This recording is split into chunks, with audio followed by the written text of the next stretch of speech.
देखिए दोस्तों, किसी कारणवश रिकॉर्डिंग हुआ नहीं तो फिर से हम लोग परिसंघ के बारे में चर्चा कर रहे हैं। ठीक है, संघ फेडरेशन क्या है, संघ क्या है। ठीक है, USSR union of Soviet socialist public. ठीक है, रूसी क्रांति 1917, रूसी क्रांति कब हुई थी तो 1917 में हुई थी।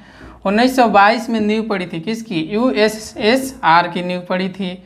1924 में बन गया यूएसआर जो था, यूएसएसआर वो कब बना था तो 1924 में बन गया था। उस समय जिस समय बना था उस समय टोटल कितने देश थे तो 15 देश थे। यूएसआर कब टूटा, 25 दिसंबर 1991 में। जो यूएसएसआर था वो कब टूटा था तो 25 दिसंबर 1991 को टूटा था। उस टाइम पे कौन राष्ट्रपति थे तो मिखाइल गोरचेवा थे। ठीक है, यूएसएसआर टूटने से सबसे ज़्यादा किस देश को खुशी हुई थी तो वो देश कौन सा है तो अमेरिका को सबसे ज़्यादा खुशी हुई थी। ठीक है, संघ से अलग होने के लिए संधि को तोड़ना पड़ता है।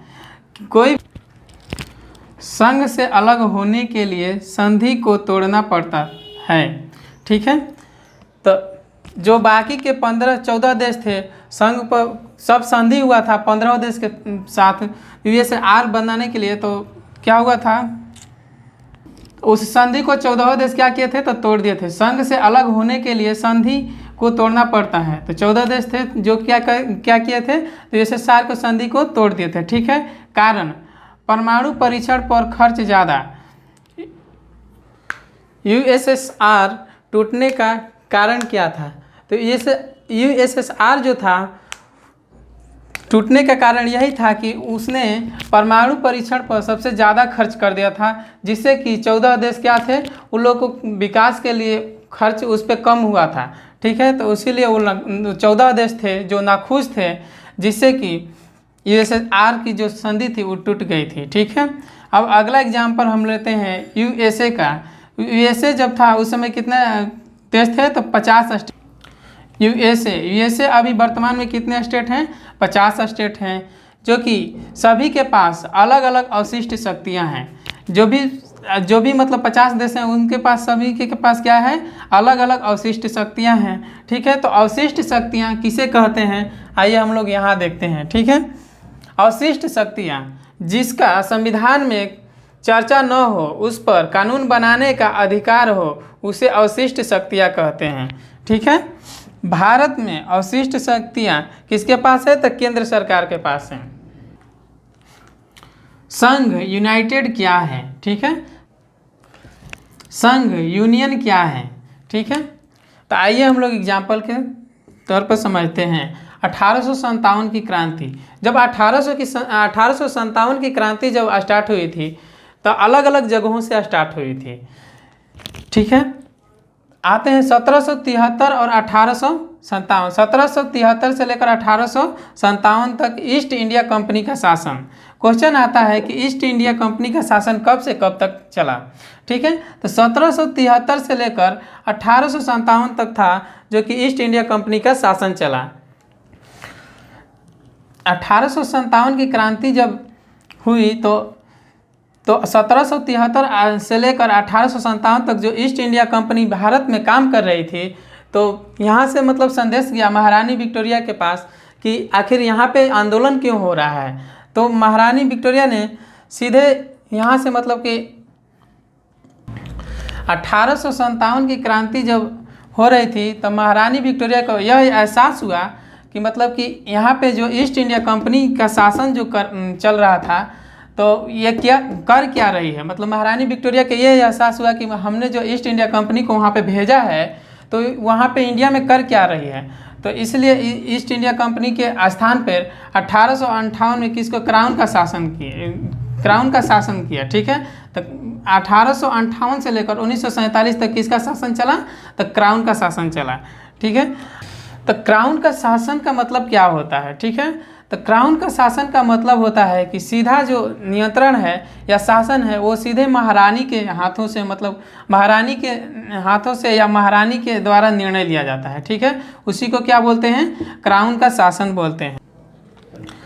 तो क्राउन का शासन था जो कब से कब तक था, 1858 से लेकर 1947 तक चला। ठीक है, तो इसमें जो था वो महारानी या महारानी के परिवार के कोई भी सदस्य इस पर निर्णय लेते थे। ठीक है, 1858 एक्ट, 1858 एक्ट को दो पार्ट में देखते हैं। ब्रिटेन का सीधा नियंत्रण, ठीक है, दूसरा है देसी रियासतें। तो ब्रिटेन का सीधा नियंत्रण जो था, इसका एग्जाम्पल है ब्रिटेन का सीधा नियंत्रण पर, इस पे एग्जाम्पल है बंगाल।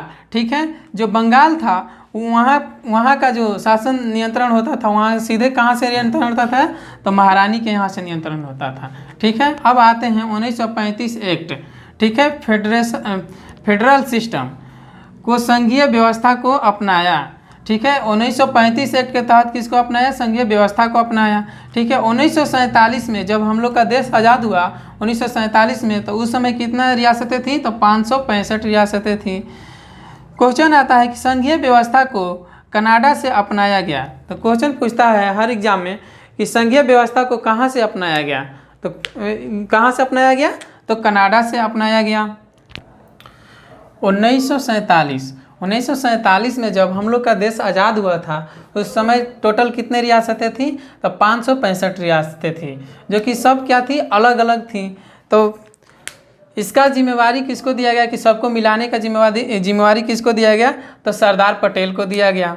जिसमें से 365 में से 565 रियासतें थी। ठीक है, टोटल कितने थी, तो 565 थी। तो 565 में से 562 रियासतें थी जो कि सिग्नेचर के तहत मिल गई। ठीक है, जिसमें से 3 रियासतें थी, एक थी जम्मू कश्मीर, एक था जूनागढ़, तीसरा था हैदराबाद। तीनों ये लोग को पहला हम लोग आते हैं, देखते हैं जम्मू कश्मीर। जम्मू कश्मीर को कैसे मिलाया गया। 1947 में जब ये तीनों अलग थे, ठीक है, ये तीनों को मिलाने के लिए एक रूल रेगुलेशन, जब भारत स्वतंत्र हुआ तो तीनों क्या थे, तीनों अलग एवं स्वतंत्र थे। ठीक है, तो इनको मिलाने के लिए सरदार पटेल ने क्या किया कि एक सिग्नेचर और यूनियन के तहत इनको मिलवाया। जैसे जम्मू कश्मीर को, ठीक है, जम्मू कश्मीर क्या था कि पाकिस्तान का, ये 3 ऐसे स्टेट थे जो मिलना नहीं चाहते थे। पहला है जम्मू कश्मीर, दूसरा था जूनागढ़, तीसरा था हैदराबाद। तो जम्मू कश्मीर वहाँ के राजा कौन थे, हरि सिंह। ठीक है, तो जब जम्मू कश्मीर पर पाकिस्तान ने आक्रमण किया तो इन्हें जम्मू कश्मीर जो था वो भारत भाग कर आया, तो इन्हें भारत ने कुछ रूल रेगुलेशन के तहत इनको मिलवा लिया। ठीक है, दूसरा है जूनागढ़ जनमत संग्रह। जूनागढ़ में जनमत संग्रह करवाकर, यानी वोटिंग करवाकर, इसको वोटिंग के तहत यानी जनमत संग्रह के तहत जूनागढ़ को मिलवा लिया गया।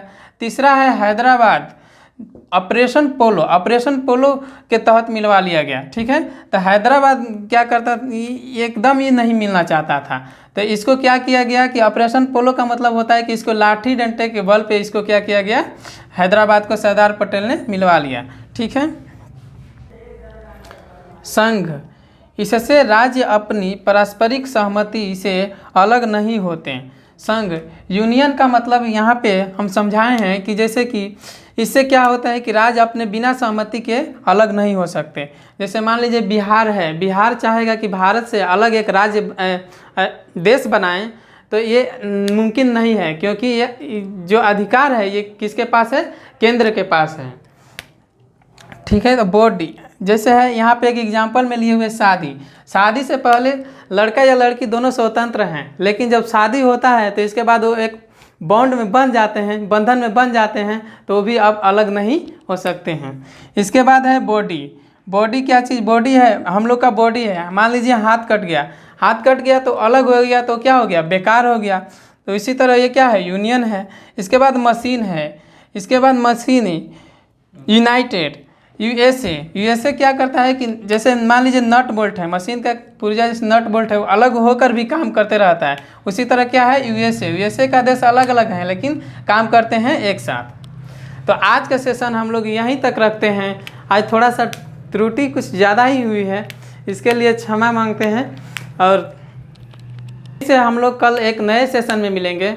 तो आज का सेशन यहीं तक हम लोग रहने देते हैं। जय हिंद दोस्तों।